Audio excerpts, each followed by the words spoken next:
Fellow female activists, your wellness coaches here, Cathy, and we are here for a wellness playlist video on hydration. So hi to newies, like and subscribe.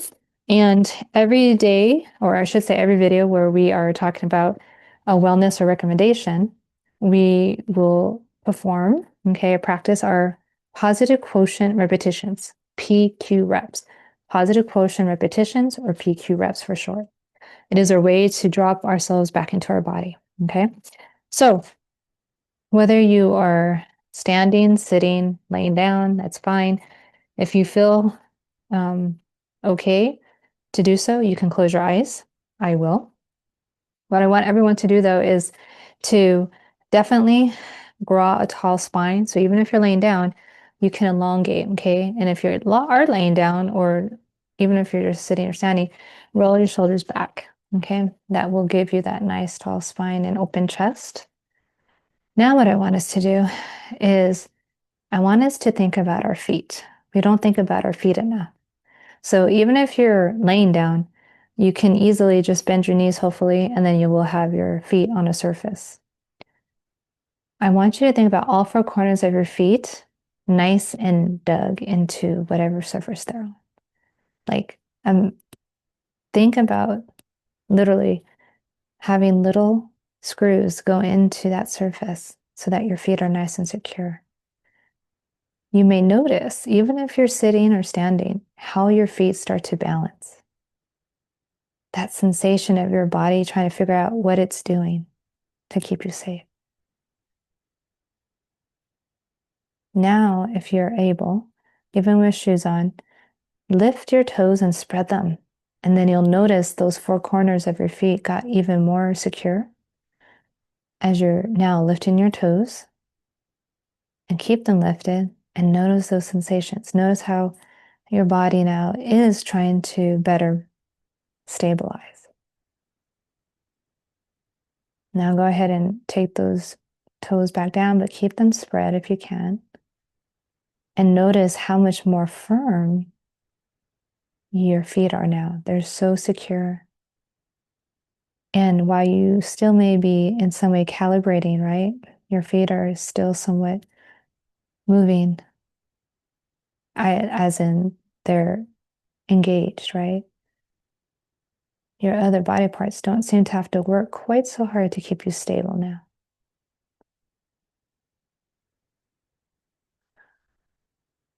Now, what we're going to do is we're going to work on our breath.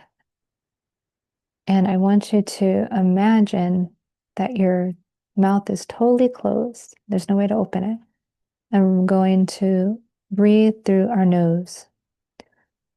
Don't try this if you have a stuffy nose or if you're sick, though. We are going to inhale through our nose for 4 counts. Then we're going to exhale out through our nose for 4 counts, okay? Here we go. Inhale, 1, 2, 3, 4.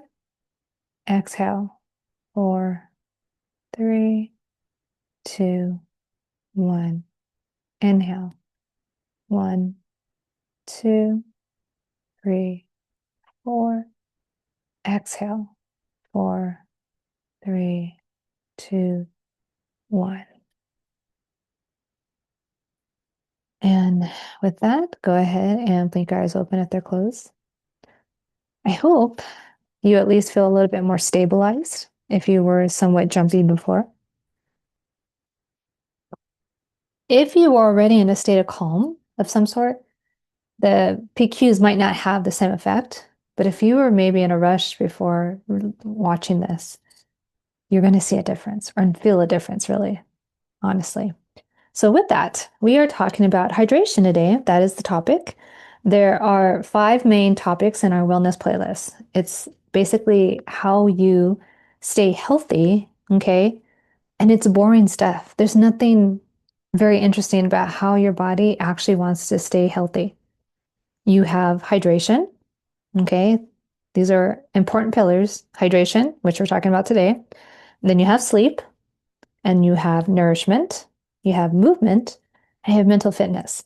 5 different pillars that are so boring, but yet those are what your body truly just requires to stay alive and actually to thrive. Your body wants homeostasis, meaning it wants to be in this comfort state. And that comfort state is all your brain is thinking about. And it will try to get there at all costs. Even so much so that it will go with what we would possibly call not the best, right? Habits to get you to a comfy state. But that is our saboteurs just wanting to keep us safe. We want our sage self, okay, to realize, oh, it's okay to be a little uncomfortable and to not tax our nervous system because of it. That is why we want to be in sage more often than not, okay? So with hydration, let's go with the title of this, right? Which was save money, okay, and drink more water. The easy part of this is simply the fact that we are right now living in what is fascism in the US. And really, fascism is almost seemingly, you know, taking a second run globally.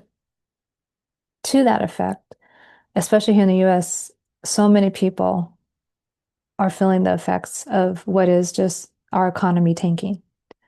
And to save money, okay, you can do so in many different ways.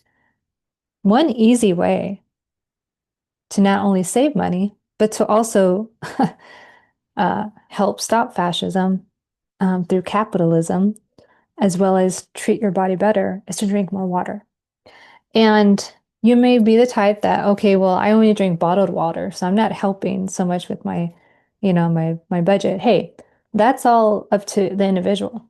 But guess what? You're still spending less money, even if you're buying some type of, sold water. I mean, literally, right? We're all paying for some source of water, right? You have any type of, um, you know, living arrangement, you have running water somewhere. You're paying for that water, okay, one way or another. Whether you're drinking tap water, whether you're, drinking the Fuji bottled water, it does not matter.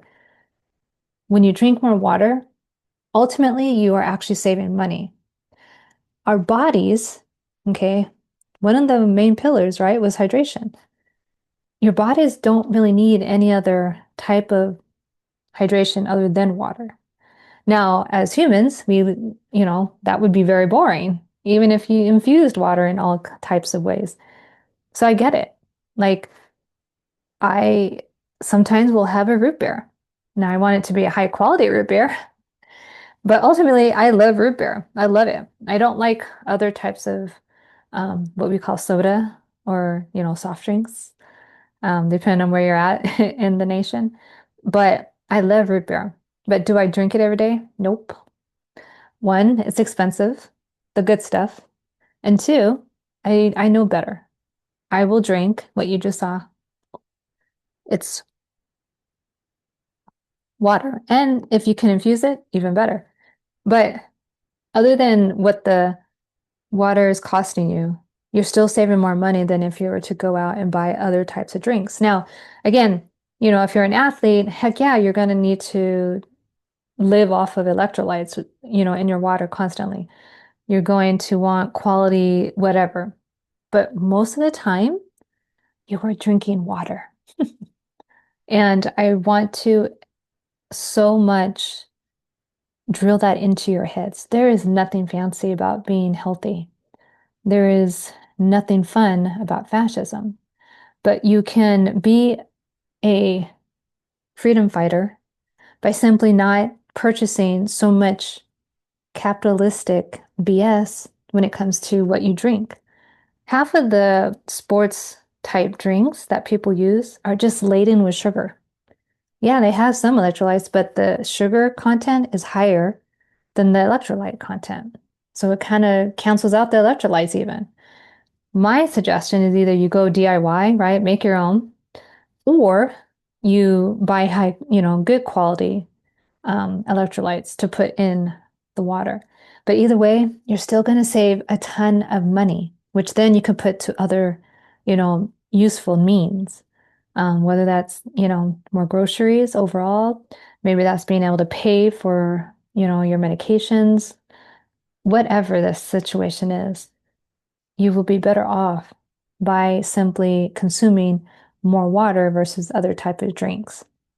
And again, this is coming from someone who is I don't buy alcohol, I don't drink alcohol. Alcohol alone can really be an e- e- exorbitant amount of your expenses if you tend to like to hang out and socially drink. Guess what? You would even save money. You could still go out, but if you chose to maybe take a soft drink instead of, or even a mocktail, right? You're saving yourself so much money and your health is going to totally thank you for it. Again, regardless of what marketing has said over the centuries, alcohol is not good for your body in any sense. And hydration really should mostly come again from water. So let that be your talking to, i.e., let that be the mildest rant you'll ever hear about why you should be drinking more water, not just for your health, but for your pocketbook, especially right now. So with that, we'll see you in the next video. Take care, take charge.